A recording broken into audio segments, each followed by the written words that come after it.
ഇന്ന് തന്നെ ഡൗൺലോഡ് ചെയ്യൂ. കാണൂ നിങ്ങളുടെ ഫേവറേറ്റ് ഷോസ്.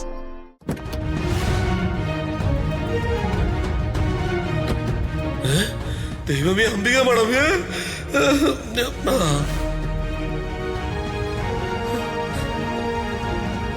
ഈശ്വര, ഇതാ രാജുവിന്റെ അളിയൻ ജയനല്ലേ?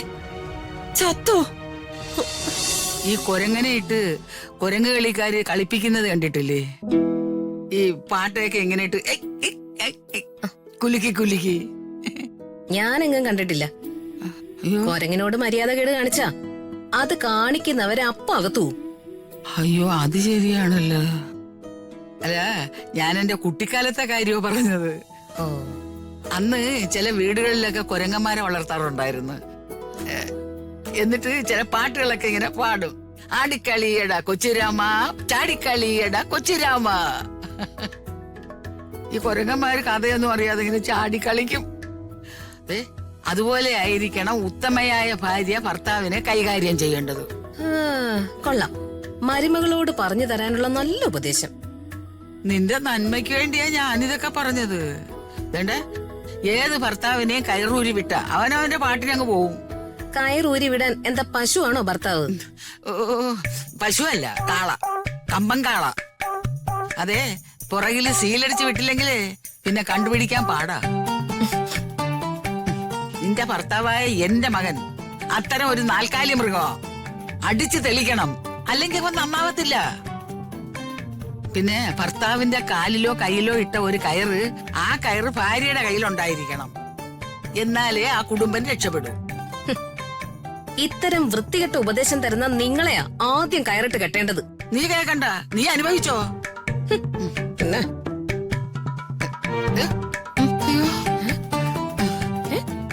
ഇതെന്താ ഋതികയെ കണ്ടപ്പോ അമ്മ റെസ്പെക്ടോടെ ചാടി എണീറ്റത്?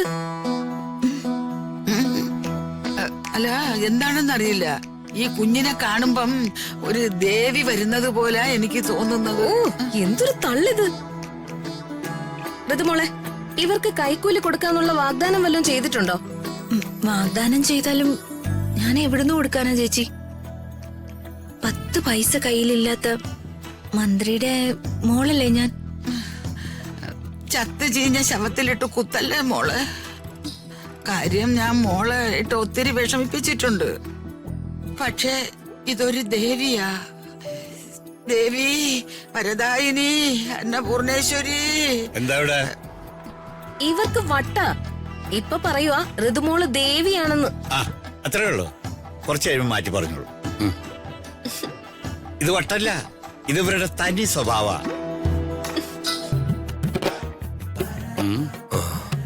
എന്തുപറ്റി ചേട്ടാ? വല്ല മൈക്കാട് പണിയെങ്കിൽ അതും തിരക്കി പോയതാ. വെറുതെ വെയില് കൊണ്ടത് മാത്രം മിച്ചം. ഒരിടത്തും ജോലിയില്ല.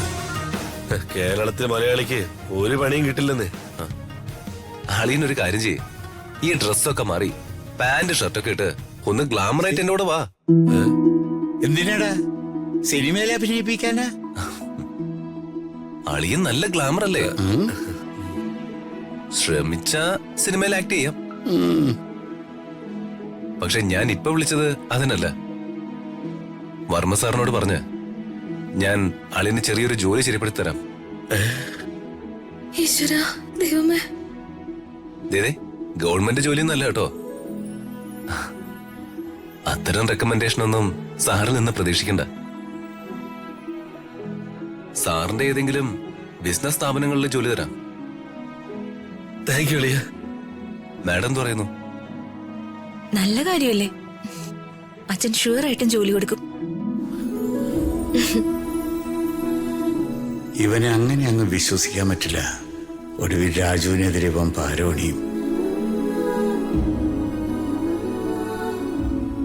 എടാ, അത് വേണ്ടടാ, അതൊന്നും ശരിയാവില്ല. കുഴപ്പമില്ല അച്ഛാ, ഞാൻ നോക്കിക്കൊള്ളാം. ഞാൻ ഒരു കുഴപ്പം കാണിക്കാതെ ജോലി ചെയ്യാളിയ. കുഴപ്പം കാണിക്കാതിരുന്ന അളിയന് നല്ലത്. മോനെ, എനിക്കും കൂടെ അവിടെ ഒരു ജോലി വാങ്ങിച്ചതാ. അവിടെ മുറ്റം മുഴുവൻ ടൈലറ്റ് ഇരിക്കുക. അവിടെ അടിച്ചു തൂപ്പിന്റെ ആവശ്യമൊന്നുമില്ല. അയ്യാ, അതൊന്നും ഞാൻ ചെയ്യൂല. ഞാനേ ഓഫീസിൽ ഇരുന്നോളാം. എങ്ങനെ കമ്പ്യൂട്ടർ സയൻസ് ഒക്കെ പഠിച്ച് പാസ്സായി നിൽക്കുവല്ലേ? ഓഫീസിൽ കൊണ്ടുപോയി ഇരുത്തി കൊടുത്താ മതി. ഒന്ന് അണങ്ങി നിൽക്കളവി. ബാക്കിയുള്ളവരെ കഞ്ഞിയിൽ മണ്ണെണ്ണ പരിപാടിക്കാതെ. അളിയ, ഞാൻ ഈ ഡ്രസ്സൊക്കെ മാറിയിട്ട് ഇപ്പൊ വരാവേ. ശരി അളിയ. പാടി. ആ, ഇത് പാരയാവാതിരുന്നാ മതിയായിരുന്നു. അച്ഛാ,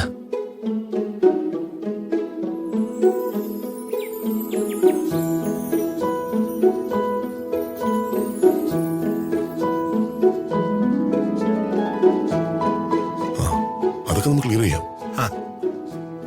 ഏട്ടാ ചായ. അപ്പൊ വിളിക്കാറുണ്ടോ യാമിനി? വിളിക്കാറുണ്ട് ഏട്ടാ, ദിവസം 5:30 വിളിക്കും. പ്രത്യേകിച്ച് വിശേഷമൊന്നുമില്ലല്ലോ? പ്രത്യേകിച്ചൊന്നുമില്ല.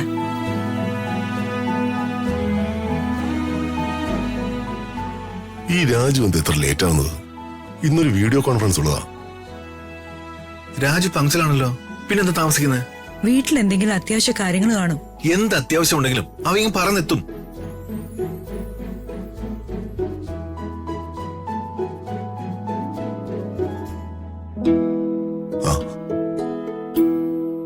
ഞാൻ പറഞ്ഞല്ലേ, ദേ ആളുങ്ങെത്തി.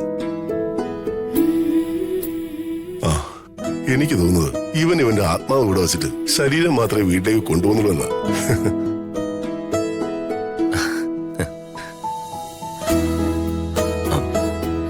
മാളിയ, അല്ല, ഇന്ന് അളിയനെയും കുട്ടിയാണല്ലോ വന്നിരിക്കുന്നത്.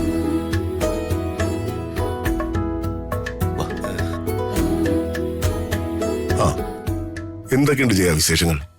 പ്രത്യേകിച്ചൊന്നുമില്ല സാർ. ജയനിരിക്ക്. അയ്യോ വേണ്ട സാറേ. സർ, ഞാൻ അളിയനെ കൂട്ടി വന്നത് സാറിനോടൊരു കാര്യം പറയാനാ. എന്താ രാജു? നമ്മുടെ കമ്പനിയിൽ എവിടെയെങ്കിലും അളിയനൊരു ജോലി കൊടുക്കണം. അതിനെന്താ, നമുക്ക് ചെയ്യാമല്ലോ. ജയൻ ഒരു കാര്യം ചെയ്യും, 1 മണിക്കൂർ വെയിറ്റ് ചെയ്യും. ഞങ്ങൾക്കൊരു കോൺഫറൻസ് ഉണ്ട്, അത് കഴിഞ്ഞ് ഡീറ്റെയിൽ ആയി സംസാരിക്കാം. ശരി. രാജു, ഞാൻ പോയിട്ട് അളിയ. ജയനിങ്ങോട്ട് ഇരിക്കേ. ആ, നീ ചായ എടുത്തിട്ട് വരാം. പിന്നെ എന്തൊക്കെയാണ് ചെയ്യാ വിശേഷങ്ങള്?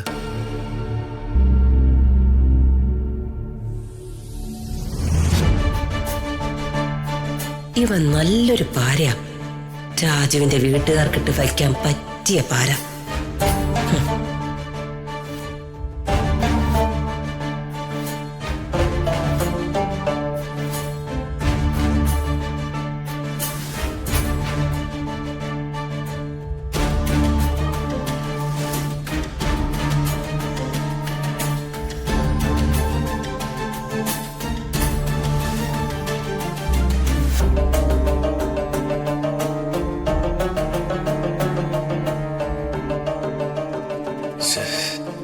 എന്തിനാണോ എന്നെ ഇങ്ങനെ വെയിറ്റ് ചെയ്യിപ്പിക്കുന്നത്?